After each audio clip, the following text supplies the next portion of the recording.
Today, it is my honor and my privilege to welcome this beautiful woman, this longtime friend of Unity Kitchener, and to introduce you to her and what she is bringing us today. Mel is going to share the reflections on being and working in community over the past 25 years, and a few things that they wish they had understood sooner. Mel is a wild, creative, interfaith spiritual director, licensed celebrant, mediator, yoga therapist, and skilled embodiment facilitator. She's a crafter of words, speaker, facilitator of workshops, ceremony, individual and group experiences to explore our inner terrain and to explore our consciousness, our shadow selves, and our values. This exploration is done with the focus on cultivating conscious awareness, healing, nurturing the heart-mind connection, and to become aware of our ways of being and feeling. Through the art of listening, sharing, co-creating, art, nature, ceremony, poetry, prayer, breath, movement, mediation, and other, or is that meditation, and other embodied, and mediation. She does that too. She's a woman of many, many, many skills. And she is really here to help us embody tools and invite us back into ourselves, back into consent, community, and connection. So thank you so much, Mel. Thank you for accepting our invitation and for inviting us into this talk. Welcome, Mel. All righty. Good morning, everyone. It's good to be here. It's good to see you. This morning, I wanted to take time after a conversation with Cheryl to invite you into your own reflection, to consider your own relationship with the collective. And I said I would offer 5 lessons. And as this came together, it was tough to choose the lessons. And then I became more aware that that was the first lesson, is that our experiences are meant to be reflected on by us, to understand ourselves, and then to understand ourselves in relationship to the collective. And so this talk is a lot more about my own dialogues with coworkers, with friends, with community members that I've worked with over the years. And my question to them was, what has being in intentional community, organizations, congregations, what has that taught you? And I listened, and it was incredible. And so I want to orientate myself this morning to say, I am simply bringing my reflections in the hope that it opens you to your reflections.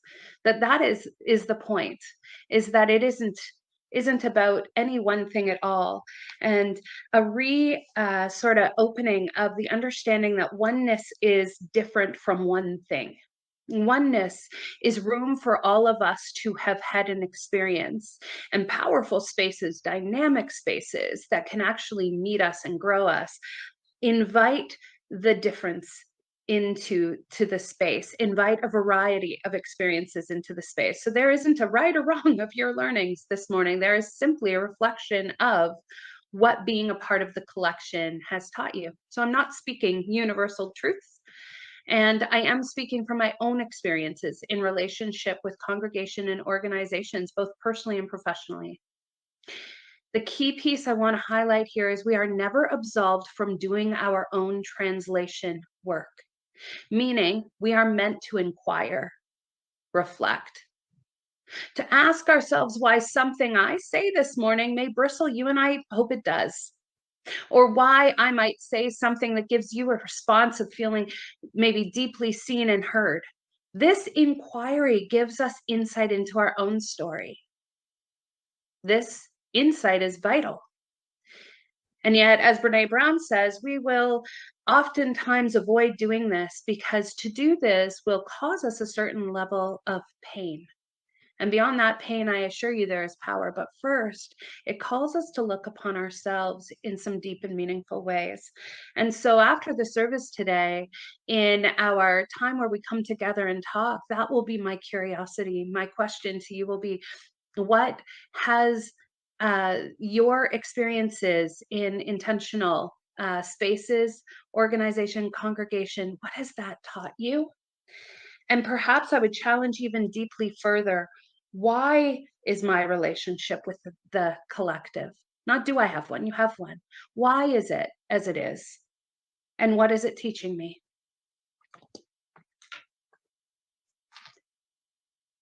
Lesson 2. Beyond this invitation of and responsibility we have to do our own work and our own reflection, I underestimated being prepared to practice leaning into discomfort. Wayne Teasdale in the book Mystic Heart says, it is not what we do, it is how well and fast we can integrate with what is. And this has meant then for me that the feelings of comfort, the feelings of connection, the feelings of being a part of and being one with have in some ways slowed my overall growth. It has been when I have equally been able to lean into those spaces of connection and belonging while holding the apparent polar of disconnection, discomfort, and looking at all of it and finding that that space, my own ability to hold that seeming polarity, meant that I could grow the space for which I could meet myself and the many aspects of me and what was coming up. And it also meant that I was more capable of meeting another. So many times we want to resist what is. We want to say, this can't be. I can't be just looking out for myself right now, if we dared to look in. Or it can't be that this world is the way that it is in this way. And oftentimes it's been leaning into, okay, so what if that were just what it is right now? What else could I see? And it is in the leaning in to the discomfort that more and more space has opened for reflection, for understanding, for connection, for community, paradoxically, by leaning into the discomfort. I've learned also about collective mindset and that it is the practice. Collective consciousness, the first piece that I would sort of detail or break down within this collective mindset as the practice, or thinking collectively as the practice, is the first one, which I think I've articulated already in point 1 and 2, which is mind your business. That is to say that when something's bothering me or someone is bothering me, I tend to look in now to say, what is that really about for me? And I tend to seek to feel into that. In my work, there's a quote that says, if we all agree, we are not all necessary. This idea of coming together in perfect harmony without seeing that harmony is disharmony and melody and all these other notes of creation means that we cannot necessarily grow in the ways that we would like to. But it takes a certain responsibility to look within myself and say, okay, so what are you pushing on there? Okay, well, then how do we hold this? How do we hold this tension between these two seeming competing needs to see that they are both existing, both present? Now, how do we meet one another and ourselves? Secondly, is remember that in a collective is a group of individuals working together toward a common goal. In this context, perhaps it's deepening understanding of spirituality through the path of unity. That means then that we check in frequently with one another and ourselves and revisit the goal to ensure that there's shared understanding and that we aren't off our collective mandate. This means then that each person contributes to the group's success and that each person is meant to teach you. And I promise you this, you will not always like the experience. You weren't meant to. That experiences of working with other people towards a shared common goal and being stretched into the tension of what that means is where the growth is. This next one is key. Community, a sense of belonging a sense of deep connection, perhaps even friendship, may or may not result. And that is okay. The hardest reverse lesson was for me to realize that there was no way that I could have meaningful, deep relationships with every single person. So I came instead to really appreciate the different textures and layers and connection points, some for a moment, some who I would come to understand differently over years and years, and some who have been constant. I have looked into their eyes over and over again, and we have met the hard stuff together, and that has been completely and utterly intimacy building and growth promoting. We've also shared joy together in community. Releasing this idea that community will be the result has meant that I am able to participate with the collective mindset at the forefront. What is the goal? What about now? It means that meetings I'm in now have a question at the beginning to ensure that there's shared understanding about what this meeting is about today, so that we can share and focus in on that goal and meet the needs of one another and the people in this room. So many times we seek to meet the needs of the people not in the room, and we don't look at the people right in front of us. By staying connected to the collective goal, it invites us both inward and outward at the same time, and it's a practice. From the place of collective consciousness, there becomes room for each of us to be seen and valued for contributions and brilliance, because care has been taken to create a dynamic space. And dynamic spaces are different.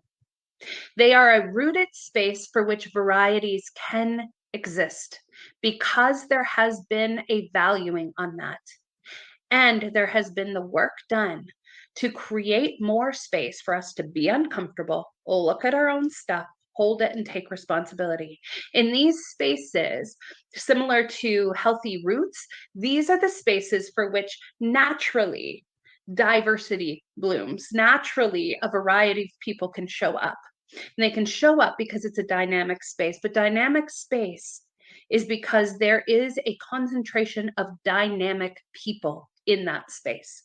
People who can have their own opinion, understand who they are, where they're at, they can set boundaries, they can celebrate, and they can hold room for another to do the same, even if it doesn't look the same. My favorite line of this whole talk was this next lesson, because it's the most frustrating. Be prepared to plan and or celebrate parties that you would not want to attend. I'll say that again.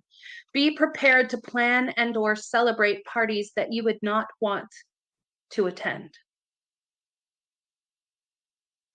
This one hit me the most because we want so much to belong, to be a part of. And that's how quickly our own needs can go ahead of the common goal. It has been profoundly powerful in my work to create ceremony and celebration that does not reflect me or what I would want, perhaps on my day of union, perhaps on my celebration of life, perhaps on my deathbed. But there has been something profound about meeting people where they're at with their wants. And I've shared this story in other spaces and places before, but it's one of my favorites. When I was sitting more bedside to those meeting the end of this life, their human body, I was asked once, and I offered and made it a really key practice of mine to learn to pray in as many languages as there were people in front of me, to want to meet people where they are, because the goal for me was to be present with them in what they were experiencing. That was it, to be present with the person in front of me and what they were experiencing. And so I asked, is there anything I could offer right now to bring you comfort? And this beautiful soul sat in front of me and picked up what is called a Unitunes chalice book and said, I want you to sing The House of the Rising Sun. And there was 20, for context, there's about 20 people in the kitchen next door. There's me trying to think about how I'm going to pull off singing House of the Rising Sun. Do I even know the words? And I suggested maybe we play a version of it. And they said again, no, just you sing it. And so there I was singing House of the Rising Sun.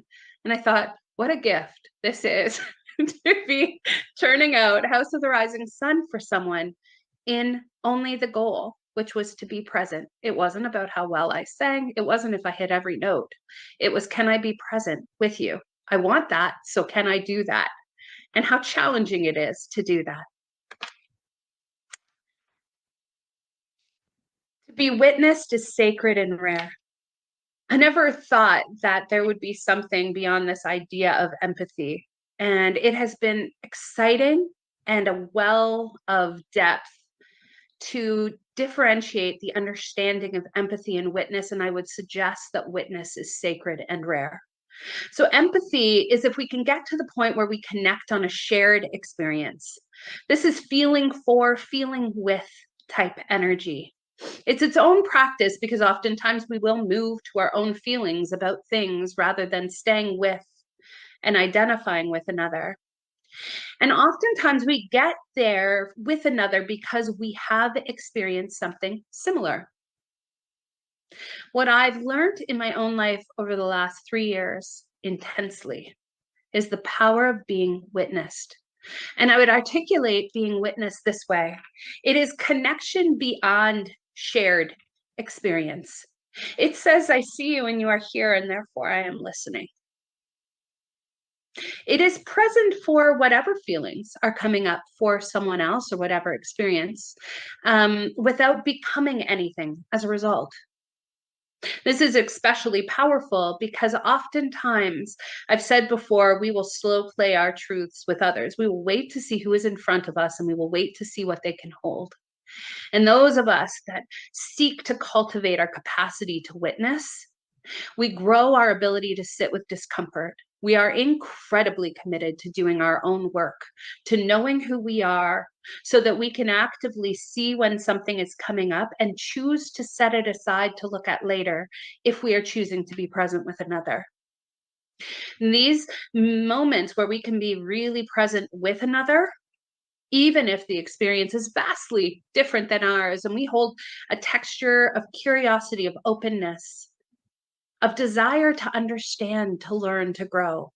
That texture of openness is enough. It is the most powerful sensation, in part because I would suggest that love is the space to actually be and be with what you are being with and be seen in that, rather than the fixing, rescuing, advice giving, the rose-colored glassesing, the silver lining-ing, but rather just to be with another in whatever it is they're in that moment, so that they are witnessed and that they experience what not alone feels like. It's particularly powerful when somebody can witness you and they don't have a point of reference of sameness. Again, that's back to this idea of oneness is different than one thing, but to be celebrated and seen, to be held and cared about in whatever it is you are in. The last thing about that texture and difference of witness is we get one another because we know we are connected. Love and understanding through embodiment of shared humanity.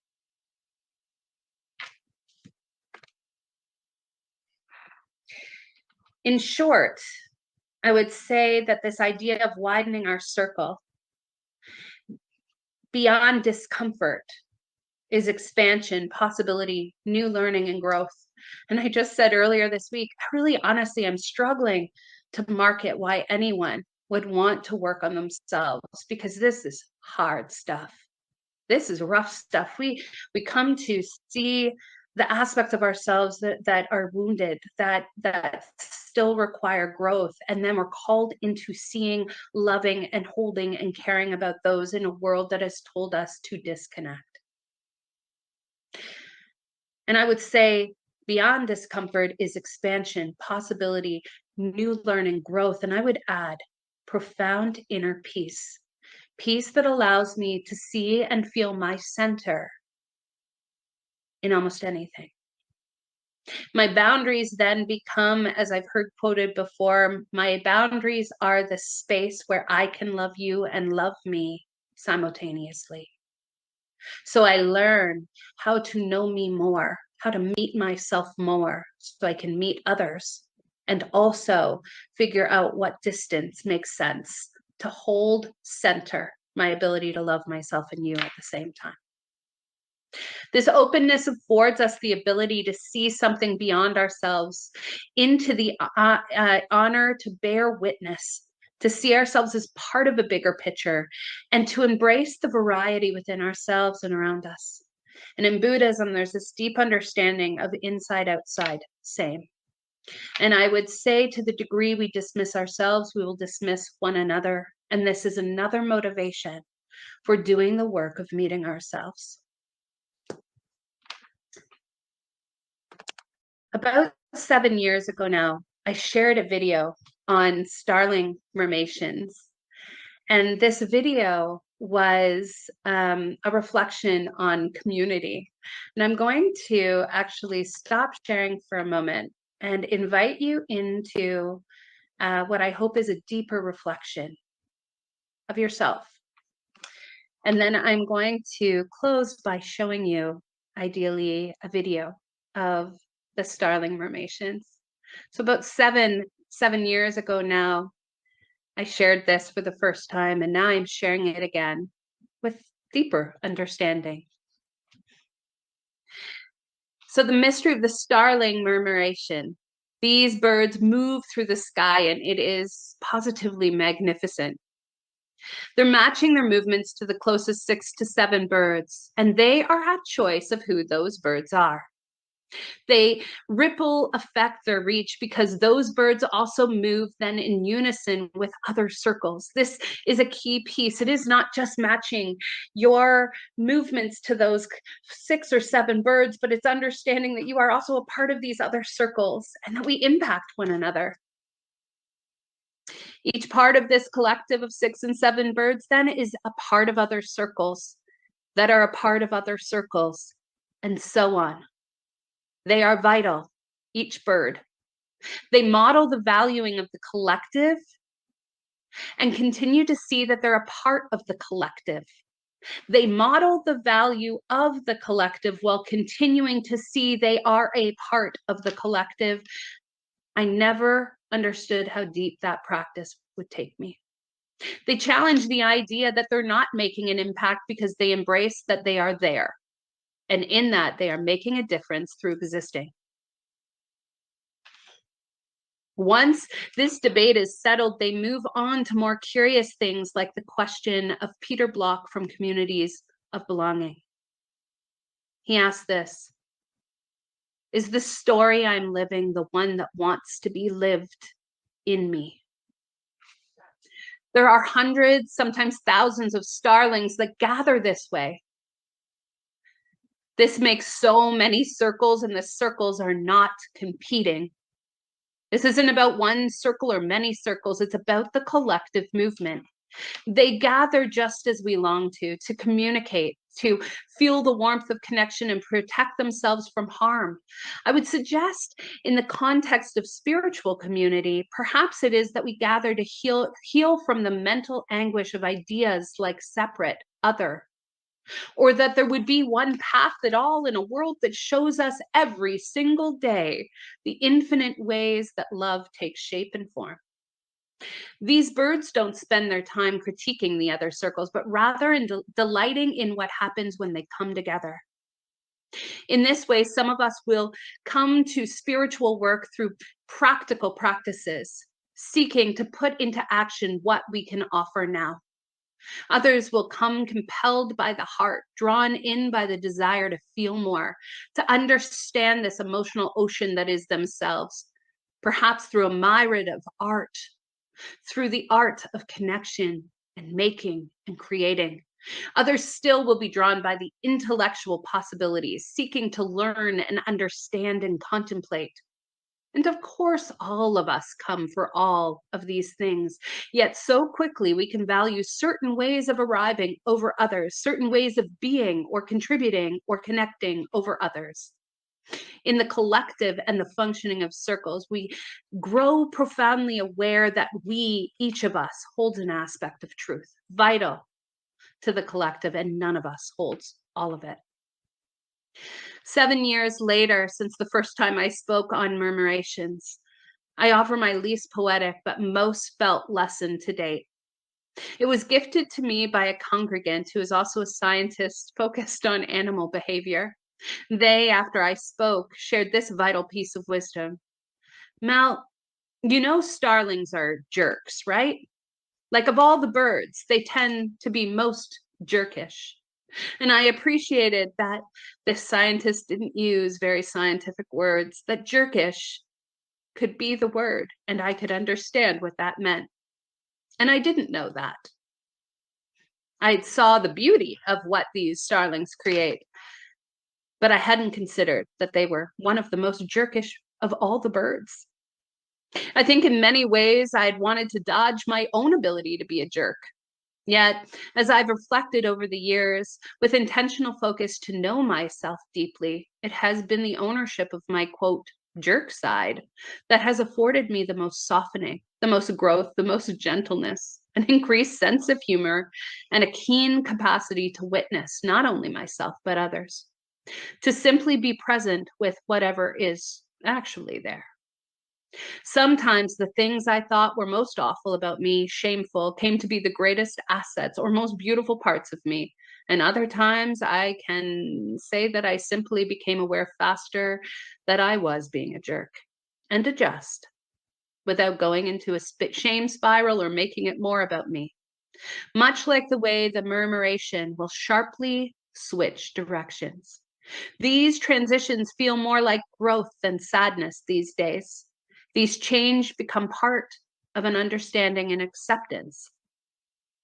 When another shares their jerk side with me, I tend to have capacity now to simply witness, to see them in their struggle, remind them of their magnificence, and other times to see someone in magnificence who has forgotten that they have a jerk side and gently remind them. I never anticipated the freedom and healing that would come from making room for it all. The circles keep getting wider, the connections keep growing. And in that, the concept of shared humanity turns into a practice that is truly infinite.